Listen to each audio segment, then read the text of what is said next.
Right. Oh my God, you're not there. I'm really losing track of where everyone is. Oh, I sorry know, about that. right?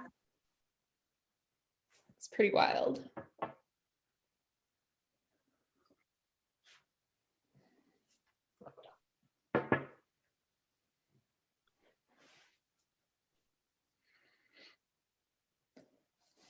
Let me turn on one more light if I have a moment. Yeah, please do.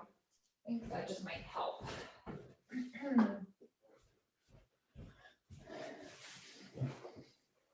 It's a little better.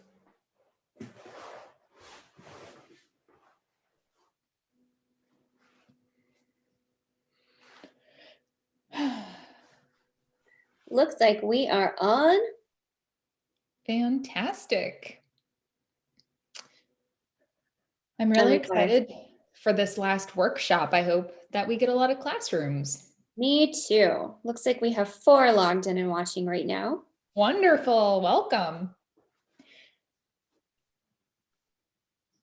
Keep me posted. I think we'll let this run for like another 30 seconds or so just to give people a chance to log in, but then we'll get started because we have a very packed workshop planned. Sounds good to me.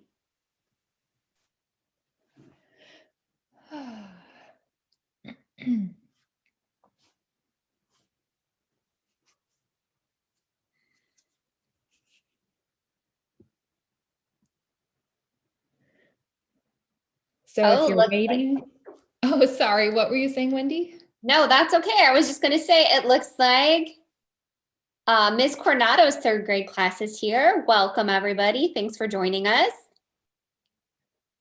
Awesome. I'm so excited that you're tuning in. If you have a moment right now, if you don't already have a piece of paper handy and a pencil, and even if you would like, you don't have to, but if you have, markers or colored pencils or other coloring utensils handy, you might want to grab those right now, right before we get started. It's a great reminder. It's 11:02 and we've got so many classes that joined us. Hello, room 405, room 205. Hello to rooms 210 and 212, Ms. Davidson. And hi, Mira. Nice to see you. So Kyla, whenever you're ready, I think it's A-okay to get started. All right, let's do it. So this is our last student workshop of the semester, and we're going to be bringing a bunch of the skills that we've practiced so far together. But before we do that, I just want to share a little reminder for those of you who might be joining us for the first time that I'm Kyla. And I'm Wendy. And we work at the Field Museum. This is a picture of the inside of the Field Museum. We're a natural history museum. So we're located in Chicago. And there's a little map. If you can recognize where you're from, a relative to Lake Michigan, that's awesome. Maybe you've been here before, maybe you never have. And we're going to give you a little taste of what we have at our museum today. We have a lot of stuff. We have over 40 million objects in our collections. This is a picture of the behind the scenes area with drawers and drawers of the objects that we have.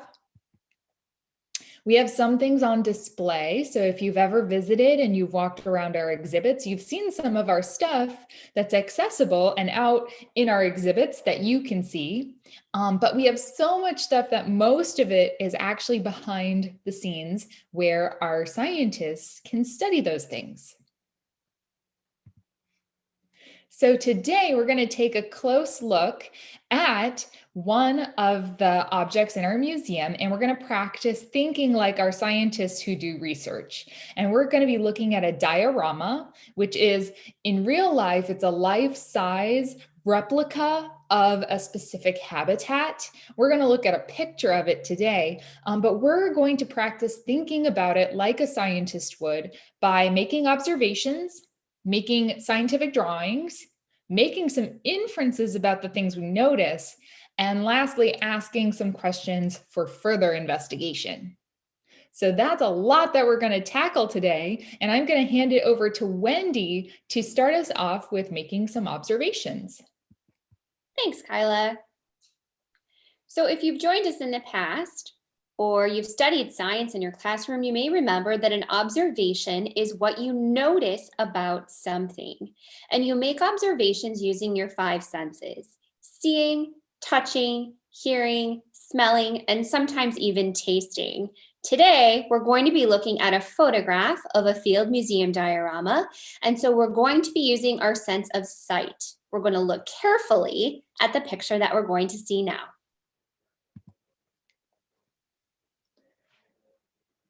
So this is one of my favorite dioramas. Mine too. I totally agree. Without giving too much away, because we want to give you an opportunity to make your own observations, we will tell you a couple of cool facts about this diorama. These animals were collected on a field museum expedition in 1928, and they were actually collected by Kermit and Theodore Roosevelt, who are the children of Teddy Roosevelt, the 26th President of the United States. And these specimens are the very first of their kind to come to North America. So it's very special that these guys actually live at the Field Museum. Let's make some observations. Kyla, what do you see happening here? Well, I'm using my eyes to look at this diorama. And one thing that I notice is that there are a lot of different types of plants here. I see some tall, grassy ones, and I see a tree, and I see some flowering ones. So I noticed that there's a lot of different plants here. That's a great observation, looking very closely at the habitat. When I look at these animals, I notice that they have very thick fur covering their entire bodies. So lots of different things to notice here about the creatures and their habitat. What do you notice? Go ahead and type into the chat some things that you can see about this diorama. We would love to hear what it is you are observing.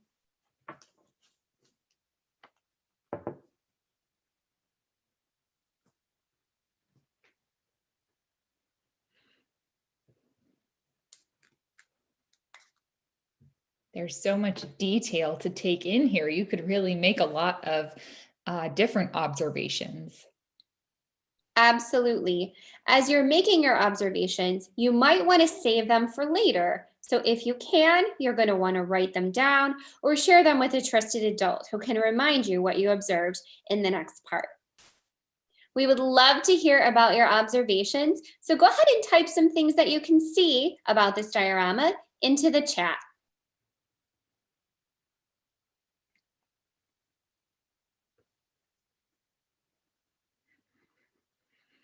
Oh, wonderful. So an observation that we're getting is there are a lot of rocks. I totally agree. I see a lot of rocks too. I see two pandas eating bamboo. So there's three observations right there. There's two creatures. They are pandas and they are eating bamboo. Fantastic. Here's another one. I can see rocks, pandas, plants, and some other things. Me too. Someone sees a mountain in the distance. Excellent. So we're really noticing the animals in this diorama. We're noticing what they're eating. We're noticing their environment. Well done, everybody.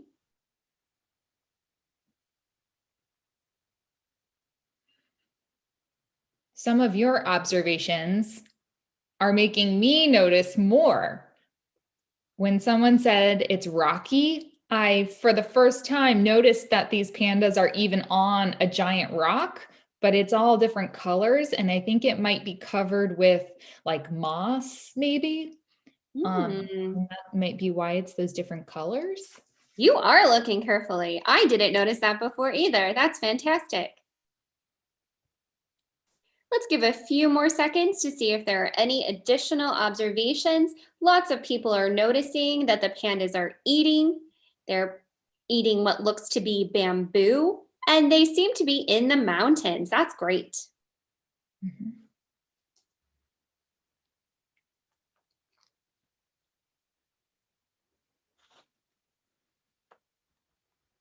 Okay, we've had a lot of really fantastic observations.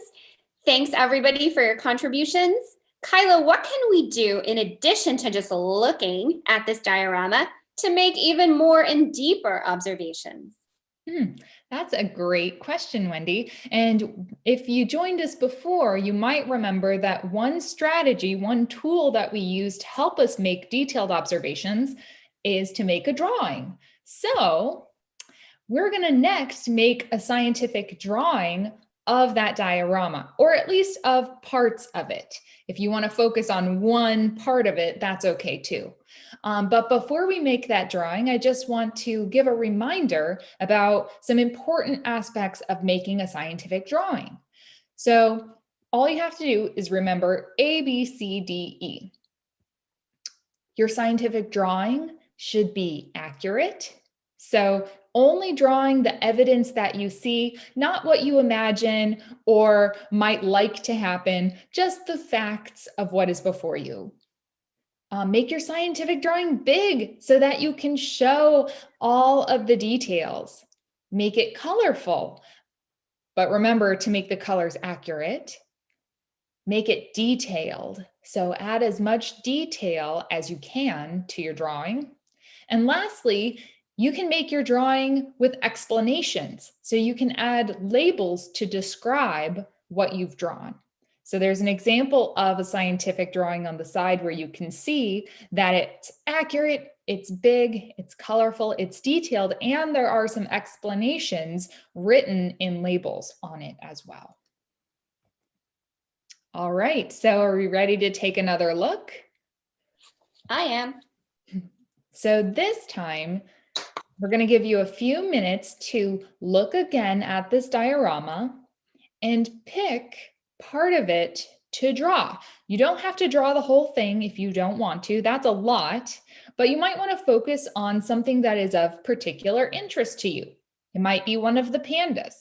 It might be part of the bamboo. It might be the background mountain. You can pick, but we'll give you a few minutes to make a sketch. And Wendy and I, we're going to be sketching as well. So I'm really excited to see what you focus on.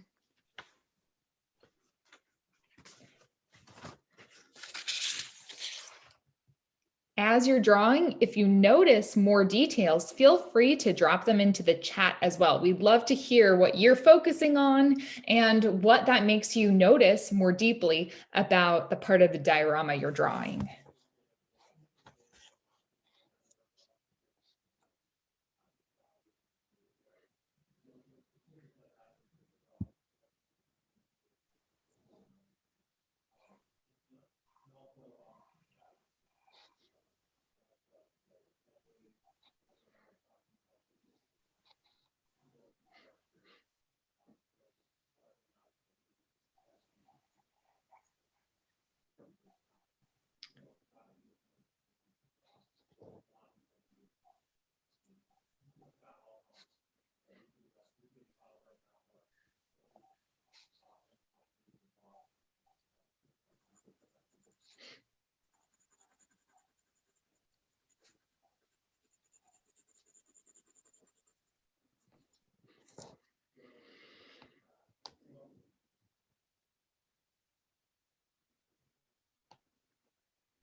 How's it going, everybody? We've been drawing for about 2 minutes.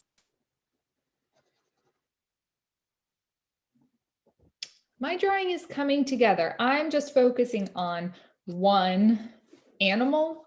And so I'm going to be finishing, I think, all the detail for that animal soon. And then I might take our last couple of minutes to focus on a different part of this diorama. How about you, Wendy? Yes, I decided to draw just one part of the diorama as well. And I had to remind myself to make it big and try to take up the whole piece of paper, so my drawing would be easily visible to everyone else. Good reminder. looks like the students in room 405 are focusing on drawing pandas and parts of their habitat. Very cool. These pandas are definitely fun to draw. Mhm.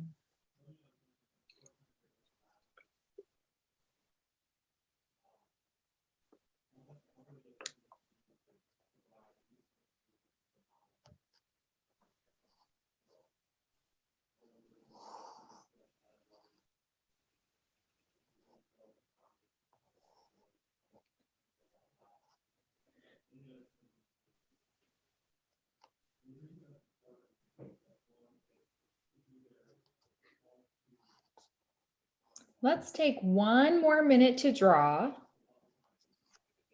and then we'll discuss any additional things that you noticed through the process of drawing.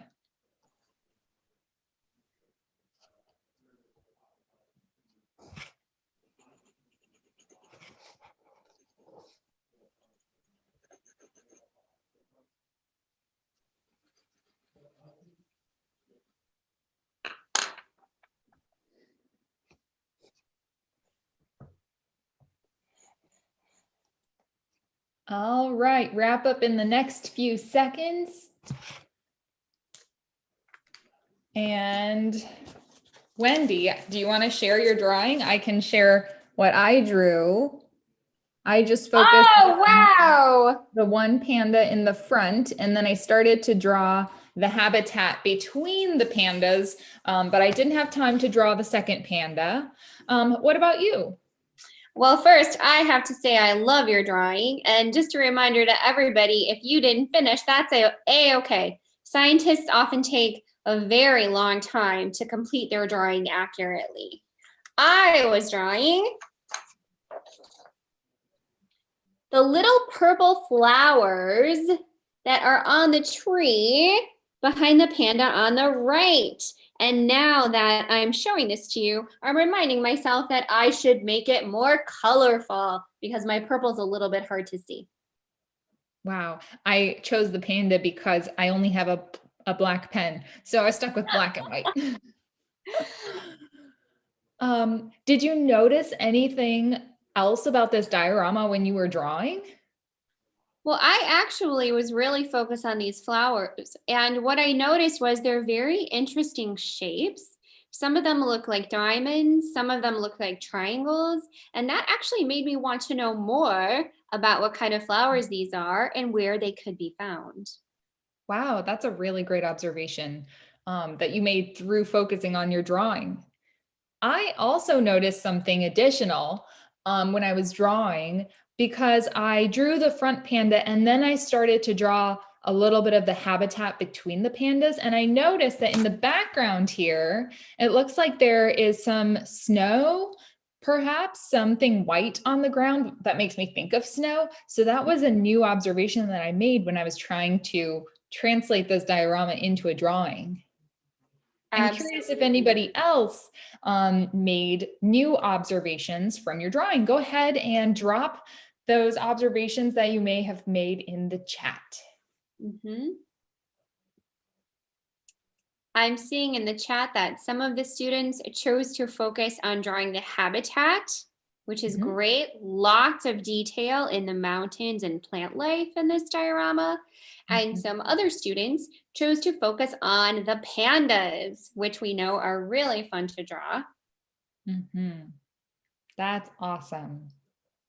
Fantastic. Well, now that we've made a lot of detailed observations, first by just looking and then by drawing, we can actually take these observations and start to make some meaning from them. So Wendy, you're going to tell us about making inferences. Absolutely. So if you've joined us in the past, you may remember that observation and inferences come together. They are a pair. In order to make an inference, first, you've got to have an observation, something that you notice. So just a reminder that an inference is a conclusion based on evidence and reasoning. So it's a really smart guess that we can make about something based on what we can observe or see about it.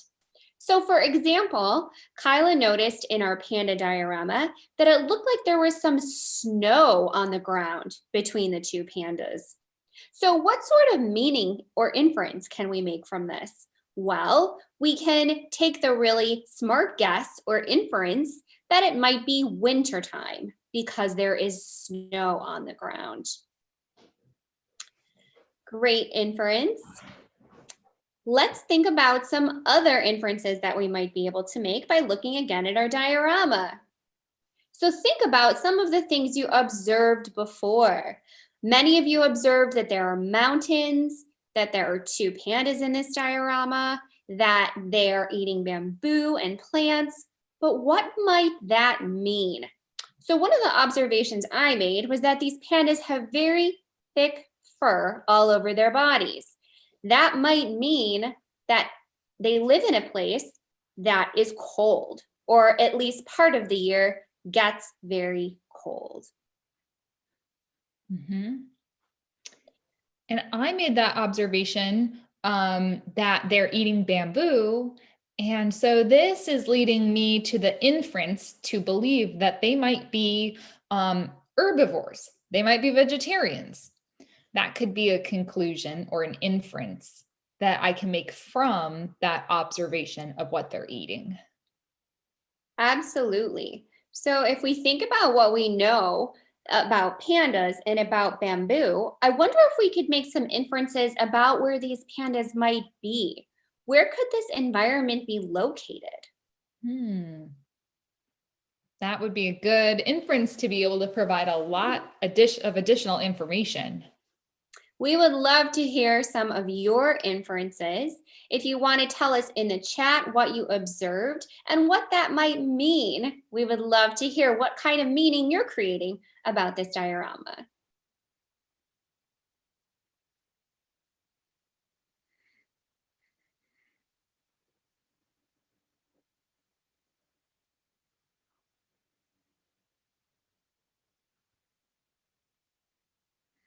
Let's take another look at the environment around these pandas. See if we can make some meaning from that. So many of us observe that they're eating bamboo, that this is a very rocky terrain, lots of hard ground, and some mountains in the background. Kyla, what do you think it might mean for where these pandas are located? I think it could mean that they're high in the mountains area. And also the observation of snow makes me think that could be another observation that supports that inference, because I know at higher elevation, higher in the mountains, it's going to be colder. And so there might be snow longer in the year than lower down on a mountain. Absolutely. That's a great inference. Even though we may not be able to say where in the world these pandas are located, we can figure out that it makes sense that they might be located somewhere high in the mountains based on what we can observe. I can also make some inferences about the time of year, because I know we saw some snow and we're not sure if that's because they're high in the mountains or because of the time of year. But I also notice a whole bunch of leaves on the ground, and also the flowering plants. So I'm a little bit unsure of what time of year this could be, because the flowering plants make me think it could be spring, but the leaves on the ground make me think it could be fall. Although I guess they could be leaves left over from the fall and now it's springtime because of those flowers. So I have a whole bunch of observations and evidence, and it's leading me to maybe two different possible inferences. I might have to do some more research to find out what season it really is, but I have a couple ideas. And Kyla, I'm so glad you said that. You've collected so much great evidence about what the environment looks like. And we've got actually a comment in the chat that is about collecting evidence that leads to actually asking additional questions. So this fantastic observation says, all of the panda's legs are black. And then a question following it, does that help them camouflage their bodies against the snow, but their legs against the ground? Ooh, That's a great trio of observation, inference, and questioning. I totally agree. So I think this is going to take us right into the final part of our skills practice today, thinking about asking additional questions. Yes, that's the perfect segue because, as I'm sure you experienced and you saw us experience, we have some questions that we maybe can't answer entirely just from looking at this diorama. But looking at the diorama made us wonder. It made us think about new questions we want to investigate. So, a quick reminder, a question is used to ask for more information. A question is a sentence or a statement that ends with a question mark. And a question doesn't tell or explain information. It's used only to ask for more information. So some questions often start with these words: who, what, when, where, how, and why. So in the next step, we're going to be giving you some time to ask questions you might have about this diorama. And just keep this in mind that your questions will probably start with these words. These are good words to use to start a question.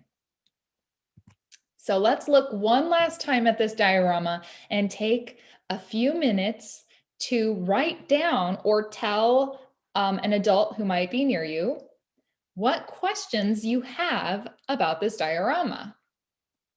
And we already heard one from you. That was a great question. So that's an awesome place to start. Wendy, do you have any questions about this diorama? I actually have a lot of questions about this diorama. We have made so many observations about the ecosystem surrounding these pandas and where they're walking and what they're eating. I'd really like to know, where are these pandas located? And is this the place where you typically find pandas, or is it an unusual place for pandas? I'd like to know about the location. That's a great question. That also makes me think, I wonder, when we figure out where this is, what other types of animals live in this environment? Because we only have this snapshot of this diorama, which is just one moment in time, and it only has the pandas in the picture, but it makes me wonder if other things might live here that just aren't in the diorama. So what other animals live in this environment? That is a really great question. Lots of questions about the environment. We'd love to hear your questions. We have about 3 minutes left in our workshop. If you want to go ahead and share any questions with us in the chat, we would love to hear what you have to say. While those questions are coming in, I can think of so many more that I'm curious about. I'll share a couple of them while we're getting some answers here. I'm curious how these pandas are related to each other. It looks like one might be smaller than the other one. So I'm wondering if it's a parent and their offspring, or maybe they're different sizes because one is male and one is female. I wonder how they're related to each other, if they are. That's a great observation about the sizes and how that makes you think about how they're related, maybe a parent and child or male and female. Great question. It's making me wonder, now that you've said that, do pandas typically live in big groups? If you saw them in the wild, how many would you actually see in the same place at the same time? That's a really good question. Lots of different things to investigate now after our workshop. We'd love to hear any questions that you have about pandas or their environment. If you want to go ahead and type them into the chat. We know you're thinking really hard about it. So some of you, it looks like, are thinking kind of along the same lines that Kyla was thinking. Are these pandas male or female is a question we just got. Also, are the pandas related? Another really good question. Oh, here's a question coming in about the plant life that we're looking at. Does the bamboo taste different in different places? Kind of like regionally grown coffees, maybe. I love that question. That's really interesting. I'd never have thought about that. Me neither. Oh, I'm seeing another one. How much bamboo do pandas eat every day? We actually have two questions right in a row that are asking for how much they eat. That's great. Mm-hmm. Which mountain is in the background? We were talking about the mountain too. Very good. Oh my gosh, here's an interesting question. Do pandas hibernate like bears do? Hmm. And an inference directly following, maybe they're eating to prepare. And that, if that was the case, if we do a little research and find out, that could give us a little more information about the season too. Absolutely. So all of your observations and inferences can lead to great questions and additional investigations that you might want to complete. Oh, here's a great question. How can we find out if it is spring or winter? Good question. Does bamboo only grow in the mountains? These are very smart questions, very thoughtful questions about this diorama coming in. Wow. I'm so excited. It sounds like you all have a whole bunch of different directions that you can go after looking at this diorama to do some further investigation about what you're curious about. And so that leads us to the end of our workshop, in which, Wendy, I'm going to pass things off to you to share how we might take what we observed and what we learned and what we have questions about and continue learning from it. Absolutely. So you all did a really great job observing with us, making a drawing, making inferences, and developing questions. That's four really discrete skills that you used all at the same time, just like real scientists do. But now that you've got all these great questions and observations, what do you do with them? Well, we'd like you to keep your questions and make sure that you can share those with your teacher, who can help you develop a plan to find the answers. If you want to think more about this panda diorama, we'll make sure that your teacher has a copy of this photograph so you can investigate further or work more on this project if you would like to. Thanks everyone for joining us today. It's been so wonderful to work with you through this entire semester. I hope you had fun and learned a lot, and I hope to see you again soon. Yeah, we really hope to see you back at the Field Museum soon. Thanks so much for being with us, everybody. Have a great day. Bye.